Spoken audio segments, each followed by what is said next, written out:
नमस्ते दोस्तों, मार्गदर्शन पे आपका बहुत बहुत स्वागत है।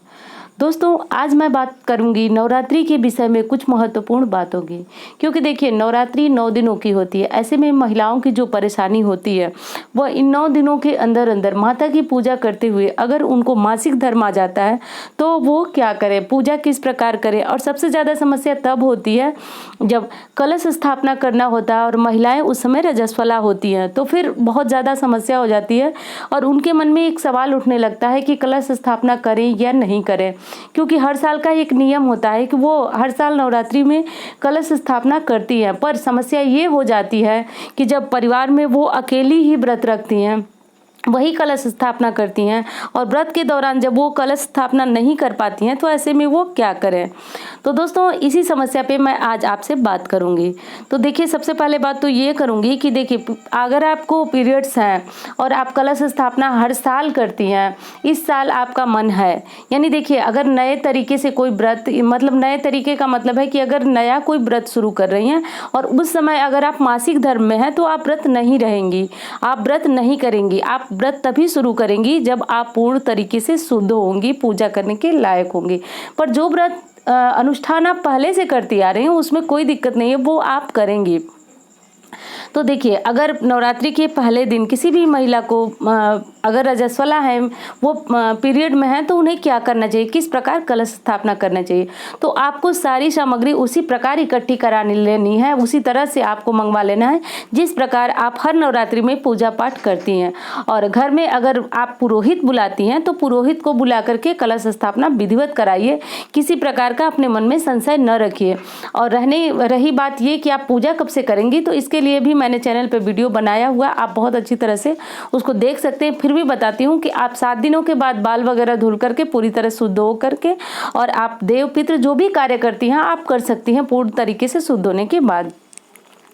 तो आपको क्या करना है कि पूरी सामग्री, जो कलश स्थापना की सामग्री है, वो आपको मंगवानी है। और पूरे जो समय कलश स्थापना का मुहूर्त भी मैंने दिया हुआ है, उसका वीडियो भी दिया हुआ है और उस पर बिल्कुल सही और सटीक जानकारी आपको मिल जाएगी। कहीं भी कुछ भी भ्रमित करने वाली बात नहीं है, बिल्कुल सही मुहूर्त है। आप पंचांग से देखा हुआ मुहूर्त है, तो उसको आप देखिए और उस समय में आप कलश स्थापना अवश्य कीजिए। हाँ, तो दोस्तों, मैं बता रही थी कि आपको क्या करना है। तो आप अगर पुरोहित नहीं बुला रही हैं आप, तो किसी बच्चे या पति से आप कलश स्थापना करा सकती हैं। और कलश स्थापना आपको विधिवत करानी है। आप वहाँ पे थोड़ी दूर पे खड़ी हो जाइए और बच्चे या पति जो भी हैं उनको बताते रहिए क्रमशः किस प्रकार क्या क्या करना है।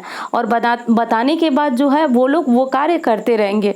अब आपको मुंह से मंत्र जप नहीं करना है। और अगर कोई बच्चा या पति अगर उनको मंत्र नहीं आ रहा है तो इसमें घबराने वाली कोई बात नहीं कि हमारी कलश स्थापना जो है वो निष्फल जाएगी, कभी नहीं जाएगी दोस्तों। क्योंकि माता दुर्गा जो है वह अपने भक्तों पे विशेष कृपा रखती हैं। और अगर आप ठान ली हैं कि आप नवरात्रि में कलश स्थापना करेंगी व्रत रजस्वला होने के बाद भी, तो माता भी आपको सहयोग करेंगी। परिवार का कोई सदस्य आपका कलश स्थापना करेगा और आपकी पूजा जो है वह पूर्णतया सफल होगी। दोस्तों, दुर्गा सप्तशती में कहा भी गया है कि यम यम चिंतयते कामम तम तम प्राप्नोति निश्चितम। यानी माता दुर्गा के जो साधक होते हैं, भक्त होते हैं, वो जो जिस कार्य की मतलब चेष्टा करते हैं या जिस कार्य के बारे में सोचते हैं, माता दुर्गा उनका वो कार्य पूर्ण करते हैं। तो आपकी कलश स्थापना को भी पूर्ण करेंगे। एक चीज़ और मैं बताऊंगी कि मैं आज आपके पीरियड से संबंधित सारी बातें आपको यहीं बताने वाली हूँ, जिससे आपकी दुविधा, सभी प्रकार की दुविधा दूर हो जाने वाली है। हाँ दोस्तों, ये हो गई बात। अब बात ये आती है कि अब आप पूजा कैसे करेंगी, नवरात्रि में पूजा कैसे करेंगी। तो देखिए, पूजा आपको कुछ नहीं करना है। पूजा में मानसिक पूजा आप कर सकती हैं, यानी बिना कोई शारीरिक चेष्टा किए हुए। यानी ना तो आपको मुंह से मंत्र जपना है, ना तो भगवान का भोग बनाना है। मतलब मेरे कहने का मतलब शारीरिक चेष्टा, यानी आपको शरीर से और मुख से कुछ भी मंत्र भी नहीं उच्चारण करना है। और माता की किसी भी सामग्री को, भोग को हाथ आपको नहीं लगाना है। आप उसी तरह भोग प्रसाद लगवाएंगी जैसे मैंने आपको बताया आप कलश स्थापना करेंगी। किसी बच्चे या अपने पति से या परिवार का कोई सदस्य हो, आप उनको बताते जाइए, वो माता रानी को भोग लगाएंगे।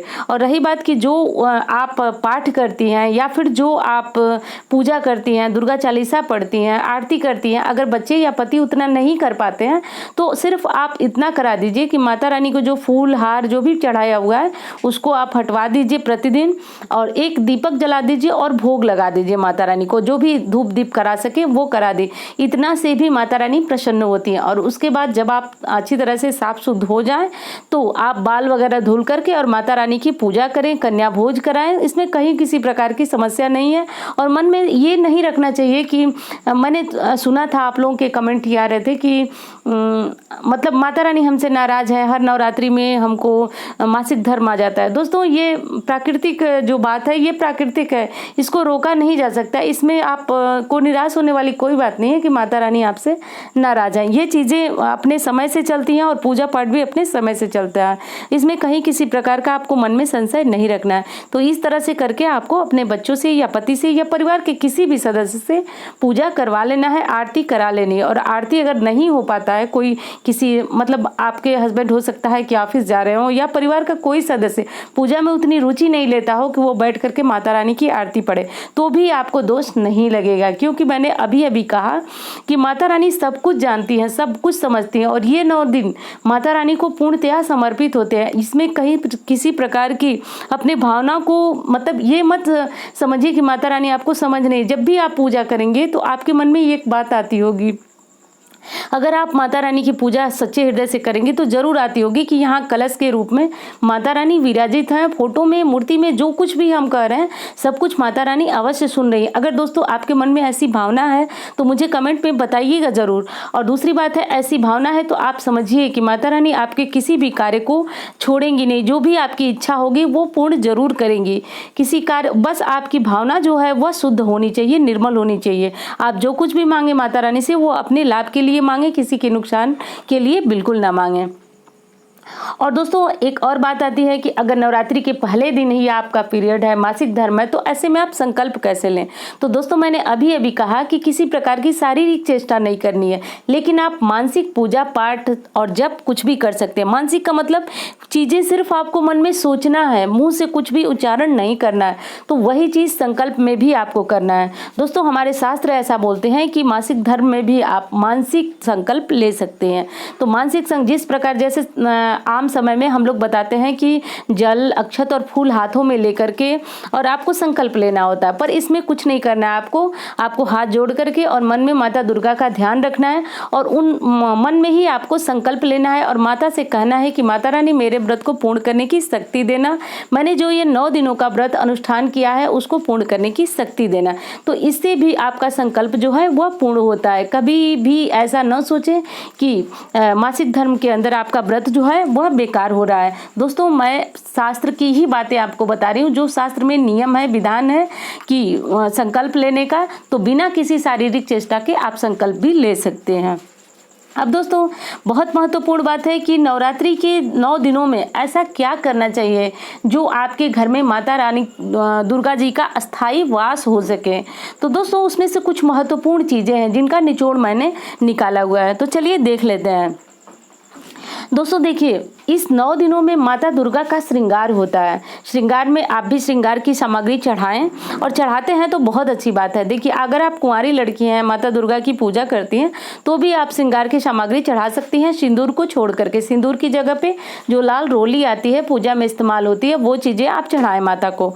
रोली चढ़ाएं और बाकी सारी चीज़ें, चूड़ियाँ, बिंदी, सब कुछ चढ़ा सकती हैं आप, कोई उसमें सोचने वाली बात नहीं है। तो वो सारी चीज़ें चढ़ाएं और अपने स्वयं श्रृंगार न करें। अगर आप विवाहिता हैं या कुंवारी हैं तो देखिए नए वस्त्र नवरात्रि में के 9 दिनों में धारण करना मना होता है। अब कारण ये है कि इस समय सिर्फ माता को नए वस्त्र पहनाए जाते हैं, उनका जो है 9 दिनों तक विधिवत श्रृंगार होता है। हम अपने घरों में भी करते हैं और जो बड़े बड़े शक्तिपीठ हैं उसमें भी माता का श्रृंगार किया जाता है। इस समय सामान्य जो महिला हैं उनका श्रृंगार करना वर्जित माना जाता है। तो श्रृंगार में साधारण श्रृंगार आप कर सकते हैं, बाकी जो 16 श्रृंगार हम त्योहार वगैरह में तैयार होते हैं वो श्रृंगार मना है। जैसे पैरों में महावर, मेहंदी, इस तरह की चीज़ें लगाना मना है। बाकी आप अपने बालों में कंघी वगैरह कर सकते हैं। सरसों का तेल बालों में लगाना निषिद्ध बताया गया है इन 9 दिनों में, खास तौर से जो लोग व्रत हैं। और दोस्तों देखिए, शुद्ध और सात्विक भोजन अवश्य करना चाहिए। नवरात्र के व्रत में अगर आप व्रत हैं या नहीं है, माता का कलश स्थापना अगर घर में हुआ है तो आपको ये बातें ज़रूर ध्यान देना है कि आपको शुद्ध और सात्विक भोजन करना है। और लहसुन प्याज भी अगर इन 9 दिनों तक आपके परिवार में नहीं बनता है तो ये बहुत अच्छी बात है। आप कोशिश करें कि 9 दिनों तक लहसुन प्याज युक्त भोजन भी आपके घर में न बने। अब कारण ये है दोस्तों कि कलश स्थापना अपने आप में बहुत बड़ी चीज़ है। आपको बड़ी या सबको बड़ी इसलिए नहीं लगती है क्योंकि हर पूजा पाठ में हम कलश स्थापना करते हैं, पर कलश स्थापना में के रूप में माता रानी स्वयं आपके घर में विराजित होती हैं। तो उसमें जब लहसुन प्याज युक्त दुर्गंध युक्त चीज़ें घर में बनाते हैं तो वो चीज़ें घर उड़ करके और पूरे घर में फैलती हैं। तो देखिए, नवरात्रि के दिनों में सिर्फ धूप दीप हवन पूजन की खुशबू ही घर में उड़नी चाहिए। तो इसीलिए सात्विक भोजन को विशेष मान्यता दी गई है नवरात्रि के 9 दिनों में। अब अगली चीज़ है कि देखिए, अगर व्रती हैं तो नाखून बाल ये सब नहीं कटवाना चाहिए। अगर पुरुष व्रत रख रहे हैं तो उनको सेविंग वगैरह नहीं करना चाहिए, उनको भी बाल नहीं कटवाना चाहिए, नाखून बिल्कुल नहीं काटना चाहिए, चाहे स्त्री हो या पुरुष हो। अब अगली चीज़ आती है दोस्तों कि कन्या पूजन हमें अष्टमी या नवमी में अवश्य करना चाहिए। देखिए, कन्या पूजन बताया गया है देवी भागवत में कि कन्या पूजन जो है, या सप्तशती में भी कन्या पूजन की महिमा बताई गई है कि कन्या पूजन एक ऐसी चीज़ है जिससे माता रानी मतलब बहुत अधिक प्रसन्न होती हैं, खुश होती हैं। तो अगर कन्याओं की खिलखिलाहट, उनकी हंसी अगर आपके भी घर में गूंजती है तो ये बहुत अच्छी बात है। नवरात्रि के 9 दिनों में आप कन्या पूजन जरूर करें और ध्यान रखें कि इन 9 दिनों में कोई कन्या आपसे रुष्ट न हो, नाराज न हो, यानी कोई ऐसा व्यवहार नहीं करना है जिससे किसी बच्ची का दिल दुखे, किसी का दिल दुखे। और दोस्तों, किसी स्त्री का भी दिल आपको नहीं दुखाना चाहिए, चाहे घर में अपनी स्त्री हो या फिर आप स्वयं भी स्त्री हो, तो किसी और का भी दिल नहीं दुखाना चाहिए। तो दोस्तों, ये सारी बातें आपको जरूर ध्यान रखना चाहिए। और एक महत्वपूर्ण बात है दोस्तों कि देखिए, अखंड ज्योत अगर आप अपने घर में जलाई हैं तो ऐसे स्थिति में क्या करना चाहिए कि अखंड ज्योत को घर में जलता हुआ छोड़ करके ताला लगा करके बाहर कभी नहीं जाना चाहिए। यानी परिवार का कोई न कोई एक सदस्य घर में होना चाहिए जो कि अखंड दीप की रखवाली करे। और माता रानी जो आपके घर में आई हैं तो उसमें ताला लगा कर जाना बिल्कुल सही नहीं है। और किसी कारण से अगर मान लीजिए कि बच्चों को स्कूल से लाना हो आपको, जैसे कि अभी स्कूल खुलने ही वाले हैं, तो फिर जैसे कि लाना हो आपको तो आप मंदिर में जाएं और वहाँ पे श्री गणेश जी आपने स्थापना जरूर की होगी, तो श्री गणेश जी से कह के जाएं कि हे गणेश जी, मैं जा रही हूँ इस काम के लिए, तब तक आप मेरे घर की, आप माता रानी के मंदिर की रखवाली आप कीजिएगा। ऐसा बोलने के बाद ही आप अपने मंदिर को छोड़ें, अपने घर को छोड़ें और तब जाकर के ताला लगा के जाएं। और वैसे तो कोशिश करें कि नवरात्रि के 9 दिनों में अगर ताला न लगे तो ये बहुत अच्छी बात है। और इन 9 दिनों में अगर आप चाहें तो किसी भी प्रकार की चीज़ें जैसे कि श्री यंत्र हो गया, कोई मूर्ति फोटो अगर आप बहुत दिनों से लाने की सोच रहे हैं तो ये 9 दिनों का समय ऐसा है कि जिसमें अगर आप कोई यंत्र फोटो मूर्ति लाते हैं तो वो स्वयं सिद्ध हो जाता है। तो ये चीज़ें अगर आप सोच रही हैं मंदिर की मूर्ति बदलने को तो बिना समय गंवाए नवरात्रि के दिनों में ये चीज़ें आप अपने घर में लाएं, क्योंकि इससे आपको डबल फायदा होने वाला है। एक तो आपके घर में मूर्ति भी आएगी, दूसरी बात है कि वो मूर्ति स्वयं सिद्ध होगी क्योंकि आपने इतने पुनीत समय में मूर्ति को अपने घर लाया हुआ है। अब दोस्तों देखिए, आप चाहे 1 दिन का व्रत रख रहे हो, चाहे 9 दिन का व्रत रख रहे हो और चाहे बिल्कुल व्रत न रख रहे हो, सिर्फ पूजा कर रहे हो, आपको ध्यान देना है यही है कि आप ब्रह्मचर्य का पालन करें। अब कारण ये है कि देखिए 9 दिनों में माता का पहरा होता है, ये 9 दिनों पूर्णतया माता को समर्पित होते हैं 9 दिन। तो ऐसे में ब्रह्मचर्य का पालन करना बहुत ज़रूरी है और आपको ध्यान देना है कि ब्रह्मचर्य का पालन करते हुए माता रानी का भजन पूजन और उनके जयकारा जरूर लगाएं, बस यही ध्यान रखना है आपको। और दोस्तों, पूजा से संबंधित भी एक बात है कि पूजा में, नवरात्रि पूजा में भी और अन्य कोई पूजा पाठ यज्ञ हवन जो भी आप कर रहे हैं तो उसमें भी कभी भी कटे फटे नीले काले इस तरह के वस्त्र पहन करके पूजा नहीं करना चाहिए। अब दोस्तों, कटे फटे से मेरा तात्पर्य है कि जैसे चूहे वगैरह के जो काटे हुए वस्त्र होते हैं उनको पहन करके पूजा कभी नहीं करना चाहिए, उससे दोष लगता है। और काले नीले वस्त्र पहन करके भी पूजा कभी नहीं करनी चाहिए। पूजा आपको करना चाहिए तो सिर्फ लाल और पीले रंग का वस्त्र पहन करके पूजा करना चाहिए और गुलाबी वस्त्र भी पहन करके आप पूजा कर सकते हैं। यही वस्त्र जो है पूजा के लिए काफ़ी श्रेष्ठ माने जाते हैं। तो दोस्तों, ये सारी बहुत ज़रूरी बातें थी जो मैंने आपको बताया। उम्मीद करती हूँ कि वीडियो आपको बहुत अच्छी लगेगी। और दोस्तों, एक और बहुत ज़रूरी बात है कि देखिए एक मेरा चैनल है जिसका नाम है सुगम मार्गदर्शन, तो आप वहां से चाहें तो सर्च करके देख लें कि घर में वास्तु संबंधी पेड़ पौधे या वास्तु से जुड़ी हुई अगर छोटी बड़ी जो जानकारियां चाहिए आपको तो आपको उस चैनल पे मिल जाएंगी। और दूसरी बात है कि अगर आपको किसी कमेंट का जवाब बहुत जल्दी चाहिए तो आप वहाँ पे करके मुझसे पूछ सकते हैं, क्योंकि देखिए वहाँ पे अभी कम लोग मुझसे जुड़े हैं तो कमेंट्स भी बहुत कम आते हैं, तो इसलिए उसका रिप्लाई भी आपको जल्दी मिलने की पूरी उम्मीद होती है। तो उम्मीद करती हूँ कि ये वीडियो आपको बहुत अच्छी लगेगी, इससे आपको बहुत सारा फायदा मिलेगा। और मिलती हूँ इसी तरह की वीडियो के साथ। धन्यवाद।